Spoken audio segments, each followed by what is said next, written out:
अल्हम्दुलिल्लाह अल्हम्दुलिल्लाहि रब्बिल आलमीन वल आक़िबतु लिल मुत्तक़ीन वस्सलातु वस्सलामु अला मन ला नबिय्य बअदहु सल्लल्लाहु अलैहि वसल्लम व अला आलिहि व अस्हाबिहि अजमईन अम्मा बाद फ़अऊज़ु बिल्लाहि मिनश शैतानिर रजीम बिस्मिल्लाहिर रहमानिर रहीम अफ़हसिबतुम अन्नमा खलक़नाकुम अबसा व अन्नकुम इलैना ला तुरजऊन। सदक़ल्लाहुल अज़ीम। स्टेज पर जलवा फरोज सादात इज़ाम, उलमाए कराम, हुफ़ाज़ इज़ाम व हाज़रीन इजलास, अस्सलामु अलैकुम व रहमतुल्लाहि व बरकातुहू। वालेकुम अस्सलाम और रहमतुल्लाहि व बरकातुहू। सबसे पहले तो एक ऐलान समाज कर ले कि जो लोग वीडियो बना रहे हो बंद कर दें।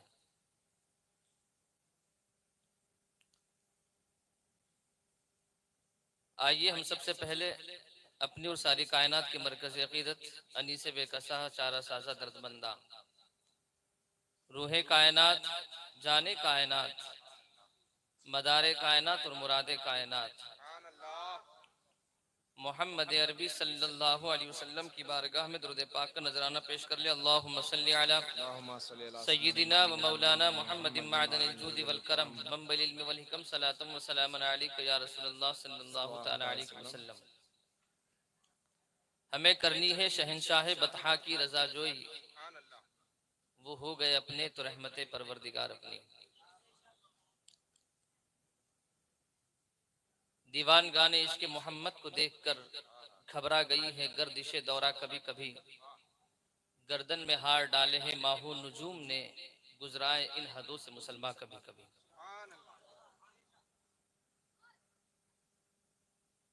जश्न हुजूर सैयदना गौसे आज़म रज़ी अल्लाह तआला अन्हु के नाम से आज की महफिल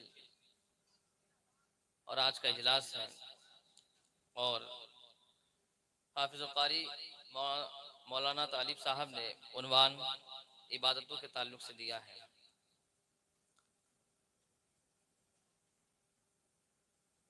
मेरे अजीज साथियों,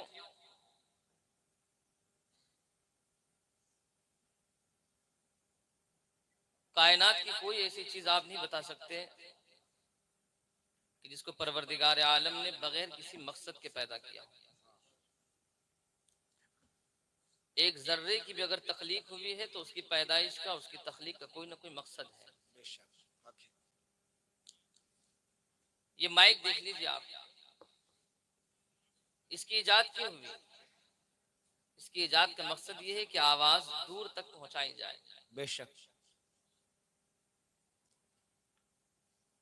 और अगर ये माइक खराब हो जाए तो आप क्या करते हैं इसके साथ? आप इसे उठाते हैं और इसे कचरे के हवाले कर देते हैं, डस्टबिन के हवाले कर देते हैं, कूड़े के हवाले कर देते हैं।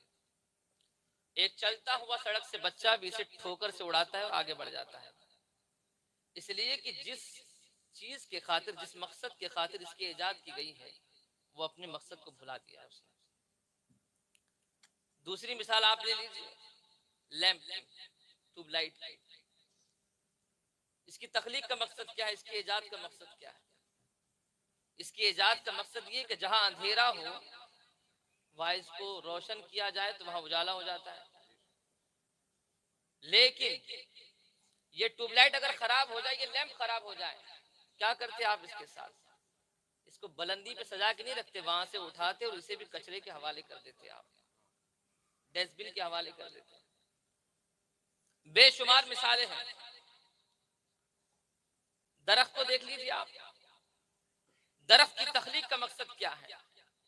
उसकी तख्लीक का मकसद ये है कि वो साया दे और फल दे। मगर जो दरख्त साया देना बंद कर दे, सूख जाए, फल देना बंद कर दे, क्या करते हैं आप उसके साथ? काट के जला देते हैं। इसलिए कि जिस मकसद के खातिर उसकी तख्लीक हुई, उसकी इजाद हुई है, वो अपने मकसद को भुला दिया है उसने, तो आपने उसे काटा और जला दिया। ये तीन मिसालें समझ के लिए बहुत काफी हैं। यहां से दो बातें समझ में। एक बात तो ये, कायनात की कोई भी चीज बगैर मकसद के पैदा नहीं की गई है। और दूसरी चीज ये समझ में आई कि जब कोई चीज अपना मकसद भुला दिया करती है तो उसे मार दिया जाता है, उसे खत्म कर दिया जाता है, उसे ठोकरों पर उड़ा दिया जाता है। उसकी कोई हैसियत बाकी नहीं होती है। मेरे अजीज साथियों, आइए कुरान करीम से हम चंद मिसालें देखते हैं। कुरान करीम में अल्लाह इरशाद फरमाता है, अलम नजअलिल अर्द मिहादा, हमने जमीन को फर्श नहीं बनाया है, इसे बिछाया नहीं है, इसे फर्श बना दिया गया ताकि यहाँ हम ठहर सके, यहाँ कयाम कर सके। चांद पे बसने वाले और कोशिश करने वाले परेशान है कि चांद पे कशिश सिक्ल नहीं है, वहां उसके अंदर ये पावर नहीं है कि वो इंसान को रोक दे। मगर जमीन की पैदाइश का मकसद ही यही है कि यहाँ इंसान कयाम करे, यहाँ इंसान ठहरे। आगे कुरान कहता है वल जिबाल औतादा, हमने पहाड़ों को मेख बना दिया है। कीला देखा है आपने? कीले से किसी चीज को रोक दिया जाता है। परवरदिगार फरमाता है कि हमने इन पहाड़ों को कीले की हैसियत से बनाया है कि जमीन को इन्होंने रोक रखा है। कुरान आगे कहता है वजअलना लैला लिबासा वजअलना नहारा माशा, हमने रात को पर्दापोश किया है, हमने रात को इसलिए बनाया है ताकि तुम सो सको, ताकि तुम आराम कर सको, ताकि तुम सुकून हासिल करो। रात आराम के लिए है, रात सुकून हासिल करने के लिए है, रात सोने के लिए बनाई गई है।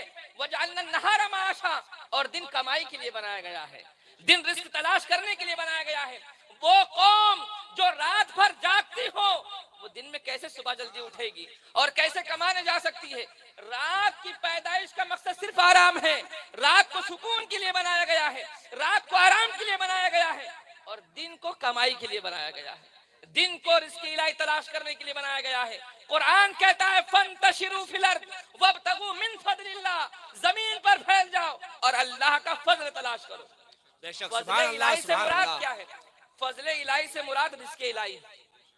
रिस्क इलाही को फजल इलाही से ताबीर किया है कुरान ने। रिस्क तलाश करने वाला दरअसल खुदा का फजल तलाश करता है, और घर में बैठ के नहीं, बल्कि कुरान ने निजाम दिया है, कानून दिया है। अगर रिस्क तलाश करना चाहते हो तो घर में बैठ के रिस्क नहीं आएगा। फंतशिरू फिल अर्द, जमीन पर फैल जाओ और अल्लाह का फजल तलाश करो। तो कुरान करीम इन चीजों की तख्लीक का मकसद बयान कर रहा है। वजअलना लैला लिबासा वजअलना नहारा माशा, हमने रात को आराम के लिए बनाया है, रात को सुकून के लिए बनाया है। रात इसलिए बनाई गई है ताकि हम सुकून हासिल करें, सो सके, और दिन सोने के लिए नहीं है, दिन कमाई के लिए है, दिन मेहनत के लिए है, दिन मशक्कत के लिए है। कुरान आगे कहता है वो अंज़लना मिनल मुअसिराति मान सज्जाजा लिनुखरिज बिही हब्बन व नबातन व जन्नातिन अल्फाफा, और हम आसमान से बारान रहमत का नुज़ूल फरमाते हैं। कुरान कहता है बारिश होती है, क्यों? रीजन क्या है? लिनुखरिज बिही हब्बन व नबातन व जन्नातिन अल्फाफा। कुरान कहता है हम आसमान से बारान रहमत का नुज़ूल करते इसलिए ताकि उससे गल्ला पैदा कर सके, अनाज पैदा कर सके। एक सवाल पैदा हो सकता है कि जमीन से निकलने वाला पानी काफी नहीं है अनाज के लिए, काश के लिए? ये एक किसान से आप पूछिए, किसान से, वो आपको बताएगा कि सिर्फ जमीन का पानी काफी नहीं होता है, बल्कि आसमान से बरसने वाले पानी की अहमियत यह आपको एक काश्तकार बताएगा, एक फार्मर बताएगा, खेती करने वाला आपको बताएगा कि आसमान से बरसने वाले पानी की अहमियत क्या हुआ करती है। तो अगर कुरान करीम का आप मुख्तलिफ तरीके से मुताला करेंगे तो कुरान इन तमाम चीजों की तख्लीक का मकसद बयान करता है कि हमने रात को क्यों पैदा किया, हमने दिन को पैदा क्यों किया, हमने आसमानों को, जमीन को पैदा क्यों किया। अब आप जरा देखें, कायनात की हर चीज की तख्लीक के पीछे कोई ना कोई मकसद पोशीदा है। हजरत इंसान की तख्लीक क्यों हुई? अल्लाह ने हजरत इंसान को क्यों बनाया है? याद रखें, जो जितना बड़ा होता है उसकी तख्लीक का मकसद और उसकी पैदाइश का मकसद उतना बड़ा होता है। हजरत इंसान अफजलुल मखलूकात है।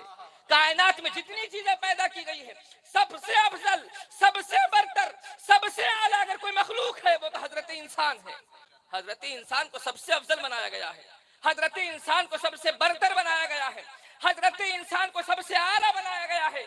कुरान कहता है लक़द कर्रमना बनी आदम, हमने इंसानों के सरों पे ताज करामत रखा है। कुरान कहता है लक़द खलक़नल इंसान फी अहसनि तक़वीम, हमने इंसान को अच्छी सूरत पर बनाया है।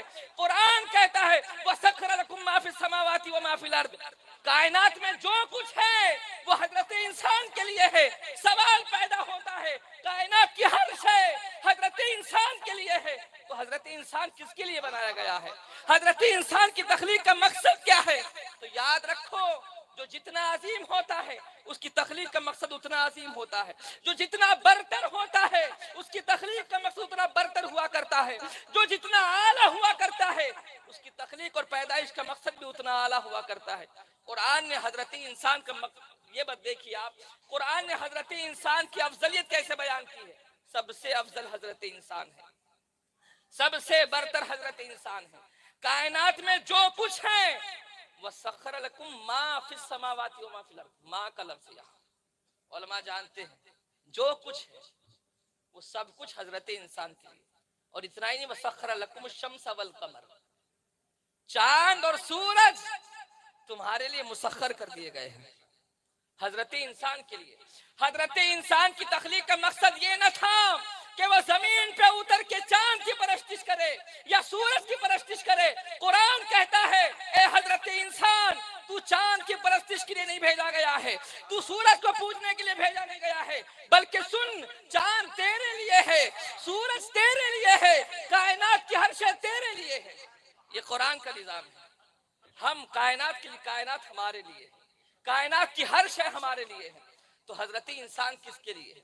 तो कुरान ने देखिए मुताद्दिद मकामात पर मुख्तलिफ अंदाज से हजरत इंसान के जमीर को छिलोड़ा है। कुरान कहता है, या अय्युहल इंसान मा गर्रक बिरब्बिकल करीम, ए हजरत इंसान, तुझे अपने करीम रब से किसने फेर दिया है? एक दूसरे मकाम पे कुरान कहता है, अफहसिबतुम अन्नमा खलकनाकुम आबसा, क्या तुम ये गुमान करते हो, क्या तुम ये सोचते हो कि अल्लाह ने तुम्हें बेकार पैदा किया है, बगैर किसी मकसद के पैदा किया है, ऐसे ही पैदा किया है? लग है तुम्हारी पैदाइश का मकसद? नहीं। वो अन्नकुम इलैना ला तुरजाऊन, और क्या तुम्हें लौट कर खुदा की बारगाह में नहीं पहुंचना है? मुख्तलिफ तरीके से हजरत इंसान के जमीन को पहले छिलोड़ा गया है। और फिर एक मकाम पे कुरान कहता है, वमा खलक़तुल जिन्न वल इंसा इल्ला लियअबुदून, हजरत इंसान की पैदाइश की मकसद अल्लाह की इबादत है। हमने इंसानों को और फरिश्तों को इसलिए पैदा किया ताकि वो अल्लाह की इबादत करें। अब मैं फिर से अपने पहले वाली तमहीदी गुफ्तगू पे जाऊं। लैंप के साथ क्या किया था आपने? फेंक दिया था, कचरे के हवाले कर दिया था आपने। माई खराब हुआ, आपने इसे उठाया, इसे भी कचरे के हवाले कर दिया। ए हजरत इंसान, जिस मकसद के खातिर तेरी पैदाइश हुई थी, जिस मकसद के खातिर तेरी तख्लीक हुई थी, तो उस मकसद को भुला चुका है। यही वजह है कि आज पूरी दुनिया में मुसलमानों को ठोकरों पर उड़ाया जा रहा है। तुम्हारी तख्लीक का मकसद क्या था? तुम्हें पैदा क्यों किया गया था? इतना अजीम तुम्हें बनाया गया था ताकि तुम उसकी बारगाह में छुप जाओ। वो एक सजदा जिसे तू गिरा समझता है, हजार सजदों से देता है आदमी को नजात। काश उसकी बारगाह में छुप जाते तो कायनात का हर जर्रा आज तुम्हारी खिदमत में लगा होता। सुभान अल्लाह, सुभान अल्लाह। मगर आज मामला ये है कि एक छोटा सा, एक कमजोर आज मुसलमानों को आग दिखाता है, उड़ा रहा है। वो चाय बेचने वाला आज जुल्म और बर्बरियत के पहाड़ तोड़ रहा है हम पर, हमारी पूरी कौम पे। त्रिपुरा हमारे सामने है, जो अभी हुआ है। ये सब कुछ क्यों हो रहा है? ये इसलिए कि जिस मकसद के खातिर हमारी पैदाइश की गई थी, हम उस मकसद को भुला चुके हैं। और याद रखो, मकसद भुलाओगे दुनिया फना कर देगी, बम बरसाएगी, मार देगी, नामो निशान मिट जाएगा। अब यहाँ भी एक बात मैं बताऊं, इबादत दो तरह की है, दो तरह की इबादत। एक वो इबादत जिसका ताल्लुक बराह रास्त अल्लाह से है, और एक वो इबादत जिसका ताल्लुक बंदों से है। दरूद शरीफ पढ़ लीजिए, अल्लाहुम्मा सल्ली अला अल्लाह रब्बा मुहम्मदिन सल्लल्लाहु अलैहि वसल्लम, नहनु इबादु मुहम्मदिन सल्लल्लाहु अलैहि वसल्लम, सलातु व सलाम अलैका या सय्यदी या हबीबी या रसूलुल्लाह सल्लल्लाहु तआला अलैहि वसल्लम। इबादत दो तरह की है। एक वो इबादत जिसका ताल्लुक बराह रास्त डायरेक्ट अल्लाह से है, और एक वो इबादत जिसका ताल्लुक बंदों से है। बेशक। कुरान ने इसको भी वाज़ेह किया है, अकीमुस्सलाह व आतुज़ ज़कात, नमाज कायम करो और ज़कात दो। नमाज एक ऐसी इबादत है जिसका ताल्लुक डायरेक्ट अल्लाह से है। नमाज किसी के लिए नहीं पढ़ी जाती, सिर्फ अल्लाह के लिए पढ़ी जाती है। बेशक। तो एक ऐसी इबादत है नमाज जिसका ताल्लुक डायरेक्ट अल्लाह से है, और ज़कात ऐसी इबादत है जिसका ताल्लुक डायरेक्ट अल्लाह से नहीं बल्कि बंदे से है। एक बंदा दूसरे बंदे को ज़कात देता है और इबादत खुदा की हुआ करती है। तो इबादत दो तरह की, एक जिसका ताल्लुक बराह रास्त अल्लाह से, और एक वो जिसका ताल्लुक बंदों से। मैं दोनों पे थोड़ी थोड़ी गुफ्तगू करूं। सबसे पहले नमाज, बहुत अफजल इबादत है नमाज। आप जानते हैं हजरत इमाम ज़ैनुल आबिदीन रदी अल्लाह ताला आलम ये था आपका, जैतून के 500 तने आपके पास थे इमाम के पास, इमाम ज़ैनुल आबिदीन के पास, जिनके नाम के लंगर बना के खाते हो उनकी सीरत पढ़ो और उस पर अमल करने की कोशिश करो। ये जुलूस, ये जश्न, ये उन बुजुर्गों की यादें ये सिर्फ नियाज के लिए नहीं होती है, बल्कि इसलिए ताकि हम उनकी सीरत सुने और उनकी सीरत के साँचे में अपनी जिंदगी को ढालने की कोशिश करें। इसका अहम मकसद, अजीम मकसद तो ये हुआ करता है। ये इमाम ही इमाम ज़ैनुल आबिदीन रदी अल्लाह ताला अन्हु, 500 तने जैतून के आपके पास है, और आलम यह है कि रोजाना रोजाना हर तने के पास 2 रकात नफल पढ़ा करते थे। यानी एक दिन में 1000 रकात नफल पढ़ा करते थे इमाम। सुभान अल्लाह, वो सुभान इमाम अल्लाह। जिनके नाम से हम खाते हैं और जी रहे हैं, उनका आलम यह था कि वो 1000 रकात एक दिन में नफल रकातें पढ़ा करते थे। बेशक। सुभान अल्लाह, सुभान अल्लाह। मगर हमारा मामला क्या है? हमने सिर्फ उनकी यादें मनाई है, हमने सिर्फ उनके नाम पे खाया है, मगर उनकी सीरत तैयबा हमें बुला रही है, फॉलो करो। और यही देखिए ना आप, सैयदना इमाम हुसैन रदी अल्लाह ताला, आलम क्या है, सब याद मनाते हैं, खिचड़ा बनाते बनाइए, फातिहा दिलाते जरूर दिलाइए, ये कन्वर्ट होती चीजें आने वाली नस्लों के लिए। मगर इमाम की जिंदगी को देखा है आपने, हजरत इमाम हुसैन, 12 आपने सुना है, हर साल आप सुनते हैं कि हजरत इमाम हुसैन ने अपनी गर्दन सजदे की हालत में कटाई है। आलम यह था वहां करबला के मैदान में कि वहां सर कटते चले जाते और खेमे के अंदर सजदों पे सजदे किए जाते थे। वहां सर देखते थे कट रहे हैं, मगर उनके सर सजदों में झुका करते थे। हमारे माशरे का आलम यह है कि हमारे बच्चों के सर अभी जुदा नहीं हुए तन से, उसके बावजूद भी हम सजदा नहीं कर रहे हैं, उसकी बारगाह में सर नहीं झुका रहे हैं। वहां आलम यह था, सर कट रहे हैं, उसके बावजूद खुदा का शुक्र अदा किया जा रहा है। आज सर सलामत है, उसके बावजूद भी हम खुदा की बारगाह में सरबसुजूद नहीं हो रहे हैं। अपने बुजुर्गों की याद मनाने वालों, उनकी सीरत को पढ़ो। और एक इबादत जिसे हम कुरान करीम की तिलावत, बहुत अहम इबादत। अल्लाह के रसूल ने फरमाया, खैरुकुम मन तअल्लमल कुरान व अल्लम, तुम में सबसे बेहतर वो है जो कुरान सीखे और कुरान सिखाए। सुभान अल्लाह, सुभान अल्लाह, सुभान सबसे अल्लाह। बेहतर फरमाया गया है। साइंस पढ़ने वाला नहीं, डॉक्टर नहीं, इंजीनियर नहीं, साइंसदान, सबसे बेहतर उन्हें फरमाया गया है जो कुरान सीखते और कुरान सिखाते हैं। बेशक। जो यहाँ बैठे हैं, लेकिन आपने कभी देखा है डॉक्टर की अहमियत, इंजीनियर की अहमियत, वकील की अहमियत, मुस्लिम माशरे में जजों की अहमियत क्या हुआ करती है? और जिन्हें सबसे बेहतर फरमाया गया है उनको कौन सी अहमियत दी आपने? आज इल्ला माशाअल्लाह इमाम इमाम नहीं बल्कि गुलाम बना दिया आपने। अल्लाह, ये हमारी और आपकी गलतियां हैं। जब कौम अपने इमामों के साथ ऐसा सुलूक करेगी तो अल्लाह जालिम को मुसल्लत नहीं करेगा तो किसको मुसल्लत करेगा? आलिम बनो, तालिबे इल्म बनो, आलिम से मोहब्बत करने वाले बनो, या आलिम की बात सुनने वाले बनो।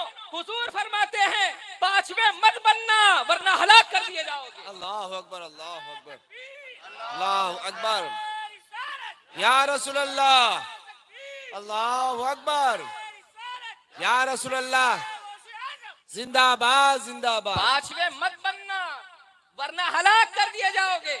आज हलाकत देख रहे आप, इसलिए कि इन अइम्मा का एहतराम नहीं बचा है, इन उलमा का एहतराम नहीं बचा है। खैरुकुम मन तअल्लमल कुरान व अल्लमहु, तुम में सबसे बेहतर वो है जो कुरान सीखे और कुरान सिखाए। यहाँ सवाल पैदा हो सकता है, इसका रीजन क्या? देखिए, हुजूर ने फरमाया तो अटल है, लेकिन रीजन पे आइए आप। हर चीज के पीछे कोई ना कोई रीजन होता है। क्यों? जानते हैं आप? दुनिया में जितने लोग पढ़ते हैं, जितना सिलेबस जिसको कहते हैं हम सिलेबस, निसाब, वो इंसानों का लिखा हुआ है।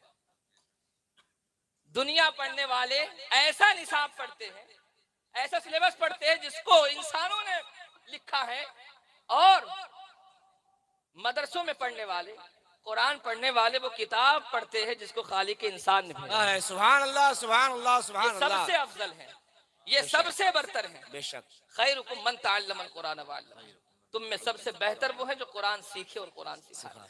अपने बच्चों को कुरान सिखाओ, अपने बच्चों को। गौसे पाक की याद मनाने वालों, बारहा आपने वाकया सुना है कि वालिद गिरामी अबू सौले मूसा जंगी दोस्त सैयदना गौसे पाक को ले जाते उस्ताद के पास, और उस्ताद कहते कि पढ़ो बेटा, पहला दिन था आज मकतब का, मदरसे का, पढ़ो ये बिस्मिल्लाहिर्रहमानिर्रहीम। सैयदना गौसे पाक से कहा था उस्ताद, बारहा सुना आपने कि जब सैयदना गौसे पाक ने बिस्मिल्लाह से शुरू किया है तो 18 पारे पे जाके रुके हैं। 4 साल की उम्र में 18 पारे। पूछा था उस्ताद ने, बेटे आज तो मकतब का, मदरसे का पहला दिन है, लेकिन तुम्हारा मामला ये है, नारे तकबीर,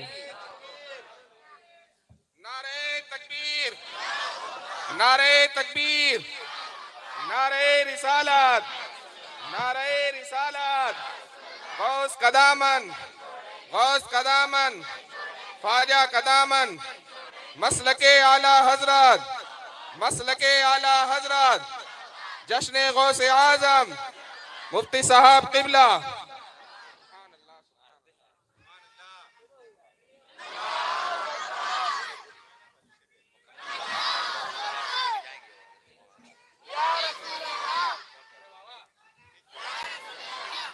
ये वीडियो शुरू में भी ऐलान किया था आपने, फिर इसको निकाल दिया। वीडियो फोटो कोई नहीं बनाएगा। दरूद शरीफ पढ़ लीजिए, अल्लाहुम्मा सल्ली अला सय्यिदना मौलाना मुहम्मद मादनिल जूद वल करम मंबइल इल्म वल हिकम सलातम व सलामन अलैका या रसूलल्लाह सल्लल्लाहु तआला अलैहि वसल्लम। 18 पारे आपने सुना दिए। मकतब का पहला दिन था। सय्यिदना गौसे पाक की याद मनाने वालों, उनकी जिंदगी का ये पहलू जरा देखो आप। उस्ताद ने पूछा, बेटे आज पहला दिन है मकतब का और मदरसे का, मगर तुम्हारा मामला यह है कि तुमने बगैर देखे 18 पारे सुना दिए हैं। तो आप बेटे कहाँ याद किया है? क्या जवाब दिया था गौसे पाक ने? यही तो कहा था ना, मेरी वालिदा 18 पारे की हाफिजा थी और कुरान करीम की तिलावत किया करती थी, और मैं पेट में माँ के शिकम में उन 18 पारों को सुनता था, और सुनते सुनते मैंने वो 18 पारे माँ के शिकम में हिफ्ज कर लिए थे। यही जवाब दिया था। आप कहेंगे हजरत ये तो उनकी करामत थी, यकीनन ये सैयदना गौसे पाक की करामत है, मगर आओ साइंस क्या कहता जरा ये भी सुनो। साइंस ने यही तो कहा है कि जब माँ हमल से हो, माँ हमल से हो, तो उसको चाहिए कि वो अच्छा खाए, अच्छा पिए, अच्छा देखे, अच्छा बोले, इसलिए कि बेटा वो बच्चा जो माँ की शिकम में होता है वो माँ की नसरत को कबूल करता है। साइंस ने कहा है ना इस बात। साइंस ये कहता है कि बच्चा माँ के शिकम में वो सारे असरात और माहौल के असरात को कबूल करता है। माएँ अगर अच्छी हो जाए तो आने वाला जनरेशन अच्छा होगा, आने वाला जनरेशन अच्छा होगा, हमारा फ्यूचर अच्छा होगा, हमारा मुस्तकबिल अच्छा होगा। आज जरूरत इस बात की है कि माओ की आगोश बदल दी जाए, उनके आगोश बदल जाए। उतलुबुल इल्म मिनल महदी इला अल्लाह, अल्लाह के रसूल ने फरमाया था इल्म हासिल करो माँ की गोद से कब्र की गोद तक। सबसे पहली यूनिवर्सिटी, सबसे पहली दरसगाह ये माँ की आगोश हुआ करती है। आज अगर माहौल को आप अच्छा चाहते हैं, मुस्लिम माशरे को अच्छा बनाना चाहते हैं, तो माओ को अच्छा बनाना होगा। आए दिन के वाकयात है, हमारी बेटियां गैरों के साथ भाग रही है। क्यों? क्या दिया है हमने? सिखाया आपने, कुरान की तालीम दी उन्हें। एक अंग्रेजी मुफक्किर ने कहा था, give me great mother, I will give you great nation. तुम मुझे अच्छी माएं दो, मैं तुम्हें अच्छा जनरेशन दूंगा, अच्छा मुस्तकबिल दूंगा। सब हमसे तो लिया है उन्होंने, आज माओ को बदलने की जरूरत है। वमा अलैना इल्लल बलाग। अस्सलाम वालेकुम।